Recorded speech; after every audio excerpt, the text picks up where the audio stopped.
Bom dia a todos meus amigos ouvintes do vlog do Conde Lope de la Villanueva. Dentro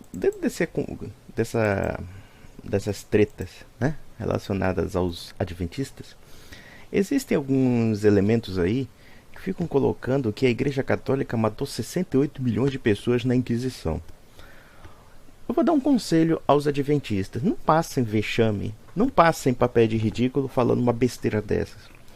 Vamos analisar o fato de que a Inquisição, pelo menos, que foi criada em 1231 e que, pelo menos na Espanha, foi extinta em 1834. Digamos que realmente houvesse esses 68 milhões de pessoas. E vamos pegar que o auge da Inquisição Espanhola e da Inquisição Portuguesa foram nos séculos XVI e XVII. No século XVI, Portugal tinha mais ou menos 1 milhão de pessoas, 1,5 milhão de pessoas. Né? Era basicamente a cidade de Belém. A cidade de Belém era Portugal do século XVI. A Espanha tinha mais ou menos 5 milhões de pessoas. Tinha menos espanhóis do que paulistas, né, do que a capital de São Paulo, que deve ter o dobro disso. Né? A Itália deveria ter mais ou menos 10 milhões de pessoas no século XVI. França deveria ter entre 15 a 20 milhões de pessoas. E a Alemanha também nesse mesmo nível. Ao todo, se a gente somar isso, não chega nem a 60 milhões. Ou melhor, no máximo 60 milhões. Se a gente contar a Inglaterra e outros países ali, a Europa basicamente deveria ter 70 milhões de pessoas no século XVI. Ora, se a Inquisição matou 68 milhões de pessoas, segundo a estatística delirante dos adventistas, então não sobraria nenhum europeu para contar a história, né? Porque a gente não está contando das guerras, da fome, da peste, etc. Então, quer dizer, o que eles estão falando é que a Inquisição, com seus rudimentos, porque também para você matar milhões de pessoas, você também precisa de uma gigantesca burocracia para fazer isso, ou pelo menos um número muito grande de pessoas para que você faça também comece a matar outras pessoas. Em suma, eu nem preciso dizer que a propaganda adventista ela é tão mentirosa, ela é tão desconexa e ela é tão assim anti-histórica que só realmente uns ignorantes para passarem vexames a ponto de espalhar essa afirmação dos 68 milhões de mortos. Por outro lado, os adventistas pegam o Apocalipse de João, o livro Apocalipse, e eles fazem algo que, no meu entender, é sacrílego, é mesquinho. Eles transformam o livro sagrado numa propaganda anticatólica. Quando eles tentam adequar de uma forma muito falaciosa as profecias de Daniel e o Apocalipse de João para afirmar que a Igreja Católica é a prostituta do Apocalipse, eles nada mais fazem do que 5 séculos de propaganda protestante contra a Igreja. Ou seja, no final das contas, eles usam a Bíblia como uma forma de propaganda e não realmente dentro da real dimensão de fato do que Apocalipse de João queria falar. Porque o Apocalipse de João não fala nada de igreja, fala sim de um império que abarca tanto o poder espiritual como o poder temporal, que perseguem um império que persegue os cristãos. Mas qual é esse império que abarca o poder temporal e o poder espiritual? Era o Império Romano. O Império Romano, onde os imperadores se autodeclararam deuses, que eram também chefes de uma religião, ou então participavam como sacerdotes de uma religião. Então, quer dizer, querer forçar a barra e dizer que a igreja é prostituta, nós percebemos aí um grau de paranoia, de anti-intelectualismo gravíssimo nessas seitas. E observem uma coisa interessante. Os fatos históricos que os adventistas querem enxertar para, entre aspas, comprovar através de cálculos, ou seja, além de eles transformarem o Apocalipse numa propaganda anticatólica, eles imanentizam o Apocalipse, ou seja, eles materializam o Apocalipse achando que alguns cálculos, algumas coisas podem identificar certos fatos históricos. Então o que eles fazem? Eles tentam enxertar fatos históricos desconexos para dar uma aura de credibilidade ou então uma aura de racionalidade à maluquice que eles estavam pregando. Quando eles falam que em 1798 o Papa perdeu o poder na Europa, eles partem do pressuposto de que o Papa antes de 1798 fosse totalmente onipotente. Ou seja, que na verdade o papado seria um império gigantesco que provavelmente dominava Portugal, dominava Espanha, dominava todo mundo. O que é uma coisa completamente absurda.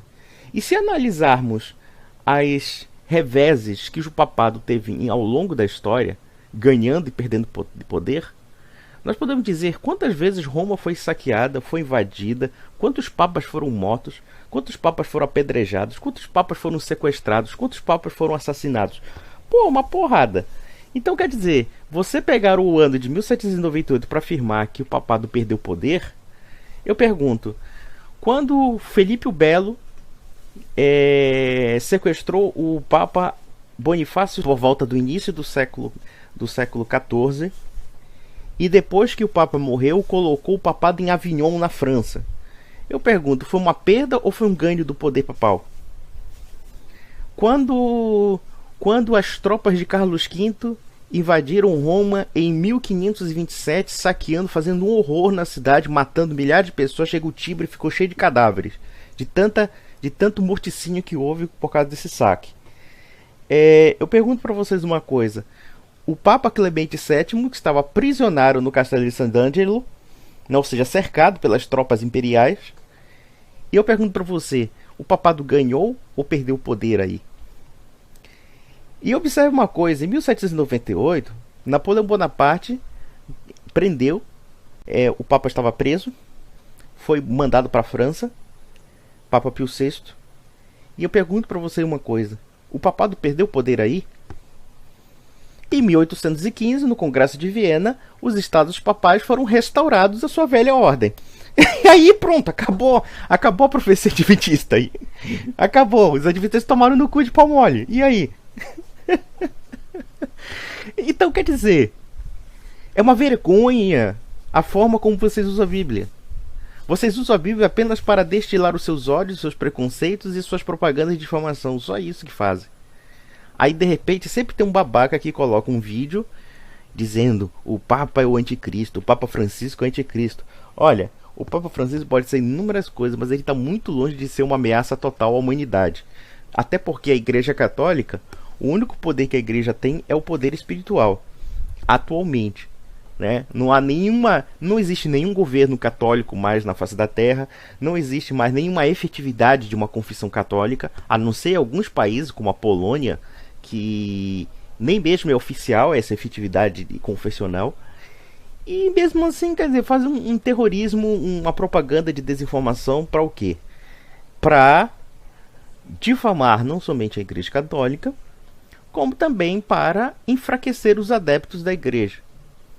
Esse jogo de afirmar que a Igreja é prostituta, ou então outra fraude que é muito comum nesse meio, dizer que os católicos adoram o Papa como Deus, e começa a se dar documentos desconexos que não tem nos originais da Igreja. Tipo, por exemplo, eu estava vendo até um sujeito que começou a fazer citações de um cardeal jesuíta, que foi um santo chamado São Roberto Bellarmino, e ele afirmando que em tal documento X, que o Papa seria uma espécie de Deus na Terra. Quem viu alguns aspectos do originais de São Roberto Bellarmino, São Roberto Bellarmino coloca até mesmo um Papa herético. Ele coloca uma hipótese de um Papa herético. E qual seria o posicionamento dos católicos com relação aos papas heréticos? Simplesmente a posição dos católicos é a posição de desobediência. Você não pode desobedecer aquilo que vai contra a doutrina da Igreja. Eu pergunto, onde é que está a divindade aí deste Papa, quando o próprio santo diz que você tem que desobedecer um Papa herético? Mas é claro que o cara está mentindo. Quando eu fui descobrir onde é que está a citação, é fonte Adventismo em Foco, ou coisa parecida, ou coisa do mesmo jaez. Então quer dizer, palhaçada, palhaçada. E o sujeito foi tão mentiroso ainda que ele começou a dizer que ele tinha um livro. Eu fico perguntando cá com meus botões, qual é o adventista que perde tempo lendo obras católicas? Nenhum. Todos eles não leram nada sobre o assunto. Tudo o que eles sabem sobre o catolicismo são as mentiras, desinformações e trapaças da Igreja Adventista. Ou então de outras igrejas, porque essa concepção da prostituta da Babilônia não é necessariamente uma concepção adventista. Ela já foi inventada pelos luteranos, pelo menos alguns segmentos luteranos, pelos calvinistas, etc. Isso também já tem mais de 5 séculos. E eu falo isso porque isso está me lembrando...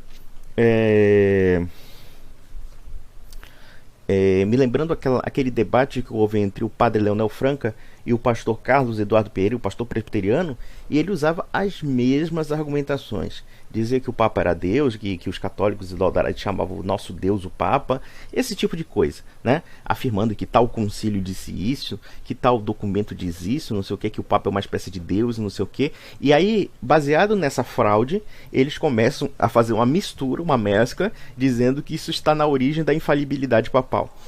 Ou seja, quer dizer, infalibilidade papal não torna um Papa Deus. Infalibilidade papal implica o quê? Que dentro da assistência do Espírito Santo, o Papa, nas questões de fé e moral, ele é infalível. Pelo quê? Pelo fato de ele usar a cátedra de Pedro.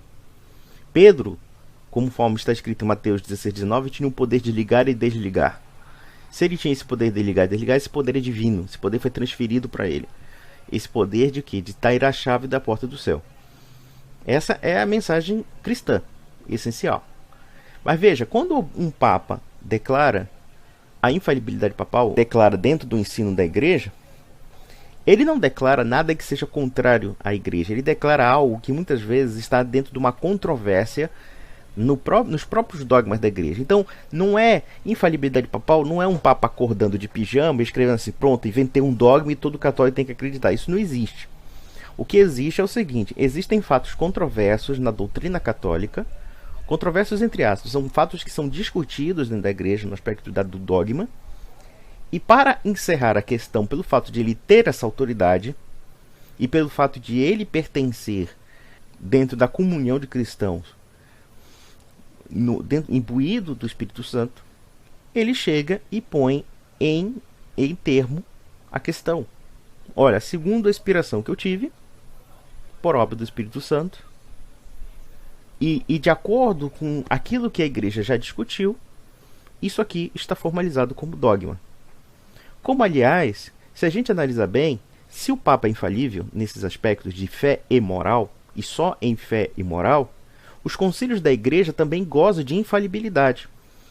Por exemplo, quando o concílio da Igreja reuniu e disse assim: esses evangelhos aqui são autênticos e esses evangelhos aqui são falsos, ele gozou de infalibilidade. Cristo disse que assistiria a sua igreja até o final dos tempos. A igreja, através disso... E detalhe, quando ela fala isso, ela não fala de forma gratuita. Ela não diz assim, olha, eu gosto de infalibilidade porque eu sou fodão, pedi somente a ajuda do Espírito Santo. Não, não é só isso. Ele pede a ajuda do Espírito Santo, mas ele também tem a sua base material para isso. Quando a igreja determinou quais evangelhos eram canônicos e não, ela analisou todo o aspecto da tradição. Então não foi uma coisa gratuita. Não foi uma coisa assim, olha, bem me quer, mal me quer, bem me quer. Não, não foi isso. Isso é coisa de protestante. Protestante faz isso. Católico não faz isso. Católico valoriza muito a questão da razão. Valoriza muito a questão da verdade. E não é somente uma coisa gratuita, não uma coisa voluntarista. Esqueçam isso. Isso não é a Igreja Católica. Então foi isso que aconteceu. E aí, claro, os adventistas, como também demais outras seitas evangélicas, fazem esse jogo sujo. Afirmam que a igreja adora o Papa como Deus, que os católicos são idólatras. Claro, você precisa criar uma caricatura. E claro, também a igreja matou 68 milhões de pessoas, matou mais do que Hitler e Stalin. Foi um genocídio completo que até hoje você vê que a Europa está completamente despovoada, não existe mais ninguém, porque não sobrou ninguém do século XVI para cá, né? Então veja os delírios de consciência desse povo. Então nem preciso afirmar mais nada. Não, mensagem aos católicos: não caio nessa farsa. Quando um sujeito começa a ficar fazendo citação de santo X, santo Y ou encíclica papal, você pode ter certeza que ele conhece muito menos do que você deveria conhecer. Porque esse pessoal não conhece nada, esse pessoal é tudo trapaceiro. Esse pessoal não sabe nada da igreja. Ele só pega realmente católico de BGE. Católico de BGE é um bicho besta, né? Um bicho besta, acredita em tudo. Vira espírita, vira sei lá o que, vira adventista. Uma vez eu tava vendo uma bobinha dessa adventista desse dia falando pra mim, porque os católicos não seguem a Bíblia. Ou seja, ela mesmo se acha autoridade da Bíblia, né? E é aquele tipo de católico que nunca leu um catecismo. Não sabe, ia pra igreja de uma forma mecânica, ia pra igreja simplesmente não entendendo absolutamente nada. E nesse ponto nós podemos dizer que é um pouco responsabilidade nossa, porque nós católicos, nós negligenciamos o fato de a gente ensinar sobre não somente aquilo que a igreja pensa, como combater os erros de outras seitas. E é isso aqui que eu e que muitas outras pessoas fazem. Nós temos que combater os erros das seitas. Nós temos que falar para os adventistas assim, vocês estão errados por causa disso, disso e aquilo. E os caras ficam ofendidinhos. Você não respeita a liberdade religiosa. Você não respeita isso e aquilo. E vocês respeitam? Claro, a Igreja Católica não tem direito de falar, né? Só vocês, né? Então é isso, meus amigos. Então não tenho mais nada a falar.